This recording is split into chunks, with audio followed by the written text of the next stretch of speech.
বিদ্যুৎ উৎপাদনে নতুন যুগে প্রবেশ করছে বাংলাদেশ। সরকারি জমি ব্যবহার করে সরকারি বেসরকারি অংশীদারিত্ব পিপিপি পদ্ধতিতে হতে যাচ্ছে সোলার প্রকল্প। এজন্য আজ বৃহস্পতিবার সমঝোতা চুক্তি স্বাক্ষরিত হল বাংলাদেশ অর্থনৈতিক অঞ্চল কর্তৃপক্ষ, বাংলাদেশ বিদ্যুৎ উন্নয়ন বোর্ড ও পিপিপি কর্তৃপক্ষের মধ্যে। ফেনীর সোনাগাজীতে জাতীয় বিশেষ অর্থনৈতিক অঞ্চলে বেজার মালিকানাধীন জমিতে এই সৌরবিদ্যুৎ কেন্দ্র স্থাপন করা হবে।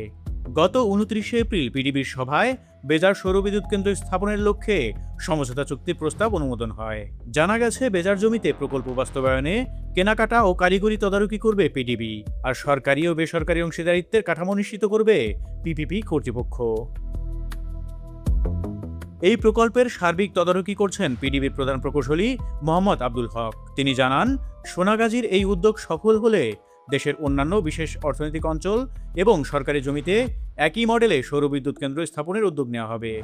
এতে একদিকে যেমন নবায়নযোগ্য জ্বালানির ব্যবহার বাড়বে, অন্যদিকে বিদ্যুৎ উৎপাদনে বৈচিত্র্য আসবে এবং আমদানি নির্ভর জ্বালানির উপর চাপ কমবে। বাংলাদেশ বিনিয়োগ উন্নয়ন কর্তৃপক্ষ বিডার নির্বাহী চেয়ারম্যান চৌধুরী আশিক মাহমুদ বিন হারুন বলেন, দেশের শিল্প পর্যায়ে সোলার বিদ্যুৎ উন্নয়নে বড় উদ্যোগ নিয়েছে সরকার। ফেনীর সোনাগাজীতে প্রথম পাইলট প্রকল্প বাস্তবায়ন শুরু হয়েছে। পাশাপাশি দেশের বিভিন্ন মন্ত্রণালয়ের অধীনে থাকা অব্যবহৃত জমির একটি পূর্ণাঙ্গ তালিকা প্রস্তুত করে বিনিয়োগকারীদের জন্য উন্মুক্ত করা হবে। বিডা আশা করছে, সরকারের অংশীদারিত্ব থাকায় ব্যাংক অর্থায়নের জটিলতা কমবে এবং বৃহৎ সোলার প্রকল্প দ্রুত বাস্তবায়ন সম্ভব হবে। এর আগে গত ডিসেম্বরে ফেনীর সোনাগাজীতে 1888 কোটি 10 লাখ টাকা ব্যয়ে 220 মেগাওয়াট ক্ষমতাসম্পন্ন সৌরবিদ্যুৎ কেন্দ্র নির্মাণের প্রকল্প অনুমোদন দেয় জাতীয় অর্থনৈতিক পরিষদের নির্বাহী কমিটি একনেক। বিদ্যুৎ বিভাগের অধীনে electricity generation company of Bangladesh limited EGCB প্রকল্পটি বাস্তবায়ন করবে।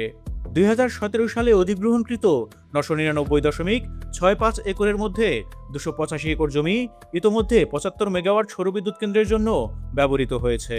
অবশিষ্ট জমি নতুন 220 মেগাওয়াট প্ল্যান্টে কাজে লাগানো হবে, যা সোনাগাজীকে দেশের অন্যতম বৃহত্তম নবায়নযোগ্য জ্বালানি কেন্দ্রে পরিণত করবে।